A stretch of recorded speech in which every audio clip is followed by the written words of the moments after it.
seen that there are two formula, Rayleigh-Jeans and Wien's formula, that give you the radiation density. This gives you u nu T equals 8 pi nu square over c cubed k T, and this gives you u nu T equals some alpha nu cubed e raised to minus beta nu over k T, and truth is somewhere in between, because the curve does not fit both in one limit or the other. And to resolve this, and also u nu T should be of the form 8 pi nu square over c cubed e bar nu. This is the correct formula. This formula is derived in an exact manner. So, what we need is E bar nu, which according to Rayleigh-Jeans is k T, and according to Wien is proportional to nu e raised to minus beta nu over k T, and truth is somewhere in between. So, this is resolved by quantum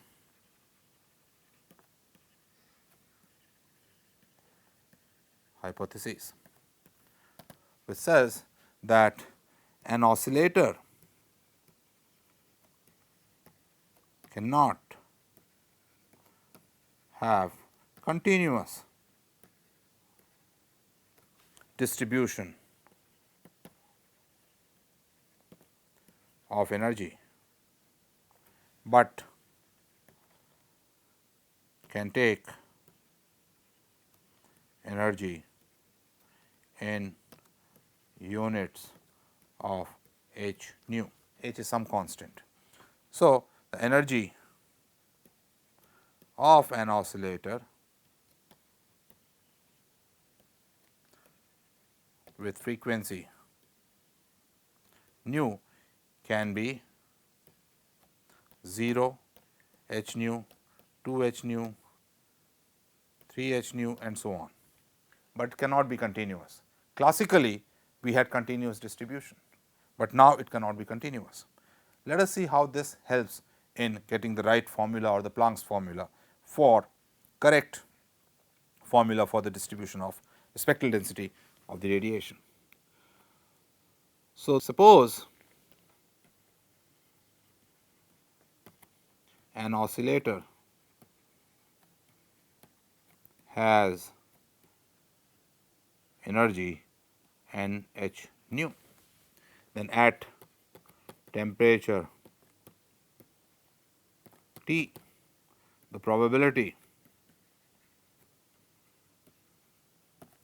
of it having energy n h nu is proportional to e raised to minus n h nu over k T. That is the probability, proportional to. So, the probability will be equal to e raised to minus n h nu over k T, and I sum over all this n e raised to minus n h nu over k T, and would vary from 0 to infinity. The energy could be all the way up to infinity and starting from 0. So, this is the probability, because this is proportional to e raised to minus n h nu by k T. I normalized it by this, and you can see that the probability of having any value is going to be 1, some energy, right. So, now this is a probability which I can write as e raised to minus n h nu over k T divided by, I can add this as a geometric series, which is going to be 1 minus e raised to minus h nu over k T. So, the average energy E nu, E bar nu, is going to be energy n h nu times the probability of having that energy, which is e raised to minus n h nu over k T over 1 minus e raised to minus h nu over k T summed over n equals 0 to infinity. So, I am going to write this as 1 over 1 minus e raised to minus h nu over k t sum over n h nu e raised to minus n h nu over k t, and I have to evaluate this. Let us do that. So, to calculate summation n h nu e raised to minus n h nu over k t n equals 0 to infinity, I am going to write this as write k t equals beta. So, I am going to write this as summation n equals 0 to infinity n h nu e raised to minus beta n h nu, where beta is 1 over k t, and this can be written as minus d by d beta of summation n equals 0 to infinity e raised to minus beta n h nu. But this sum we just now did. So, this is minus d by d beta of 1 over 1 minus e raised to minus beta h nu. Given these energies, we want to calculate the average energy of the oscillator with frequency nu. For that, let us suppose that the oscillator has energy n h nu. Then, according to Boltzmann, the probability that it has energy n h nu is proportional to e raised to minus n h nu over k t, where T is the temperature.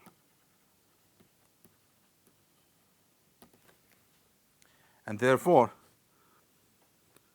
probability by itself is going to be e raised to minus n h nu over k t divided by summation n equals 0 to infinity e raised to minus n h nu over k t. Now, we have normalized the whole thing. All right. Now, summation n equals 0 to infinity e raised to minus n h nu over k t is nothing but 1 over 1 minus e raised to minus h nu over k t, which is equal to e raised to h nu over k t over e raised to h nu over k t minus 1. So, this we have calculated. So, therefore, average energy E nu is going to be equal to energy n h nu times probability that energy is n h nu summed over n equals 0 to infinity. So, I calculate, multiply by the probability of it having energy n h nu and then sum over, right. So, this comes out to be equal to summation n equals 0 to infinity h n h nu e raised to minus n h nu over k t divided by that whole thing summation n equals 0 to infinity e raised to minus n h nu over k t. So, let us now calculate this. To do this, I do a trick. Summation n h nu e raised to minus n h nu over k t I write as summation n equals 0 to infinity n h nu e raised to minus n beta h nu, where beta is 1 over k t, and this can be written as minus d by d beta of summation e raised to minus n h nu beta. But this we have just calculated. This comes out to be minus d by d beta of 1 over 1 minus e raised to minus h nu beta, which is then equal to 1 over 1 minus e raised to minus h nu beta square times e raised to minus h nu beta times h nu, right. So, this is equal to h nu e raised to minus h nu over k t divided by 1 minus e raised to minus h nu over k t whole square. Therefore, E average nu is equal to h nu e raised to minus h nu over k t over 1 minus e raised to minus h nu over k t square times whatever we had calculated earlier as summation over e raised to minus n h nu over k t, and that is 1 over 1 minus e raised to minus h nu over k t, which comes out to be h nu e raised to minus h nu over k t divided by 1 minus e raised to minus h nu over k t, which is equal to h nu over e raised to h nu over k t minus 1. So, what we have found is that using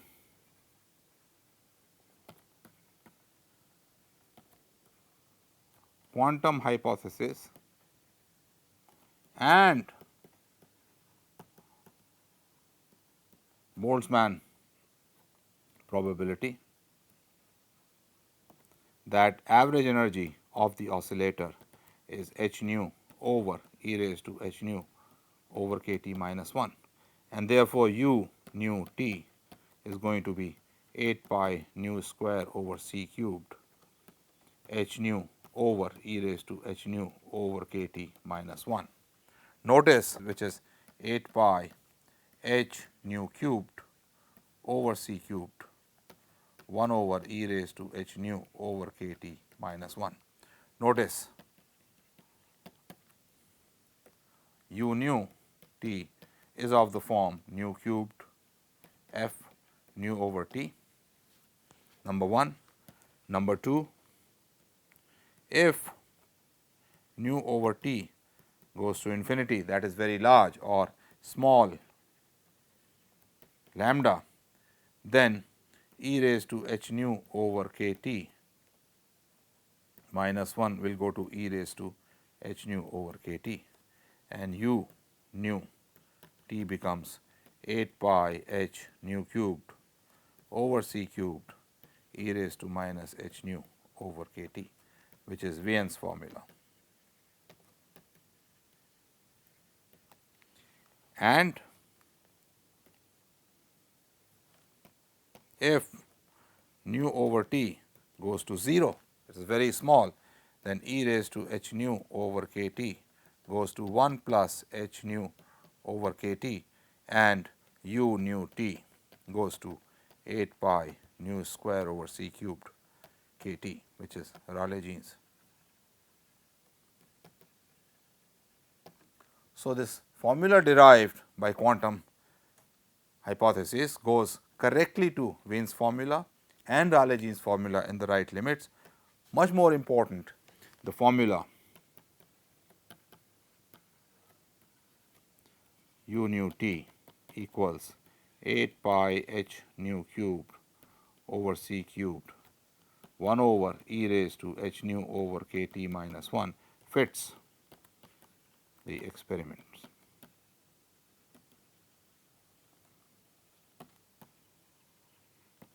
So, this is the formula for spectral density, and it confirms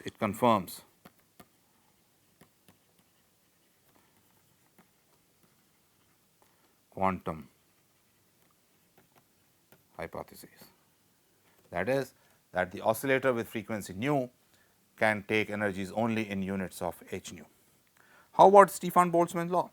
So, let us integrate u nu t d nu. It comes out to be 8 pi h nu cubed over c cubed 1 over e raised to h nu over k t minus 1 d nu going from 0 to infinity. Substitute nu over t to be equal to some x, then this formula becomes 0 to infinity 8 pi h T cubed x cubed over c cubed 1 over e raised to h x over k t dx, which is nothing but 8 pi h over c cubed t raised to 4 integral x cubed 1 over e raised to h x over k dx 0 to infinity, which is proportional to t raised to 4, and you can determine the coefficient for the Stefan Boltzmann coefficient through this.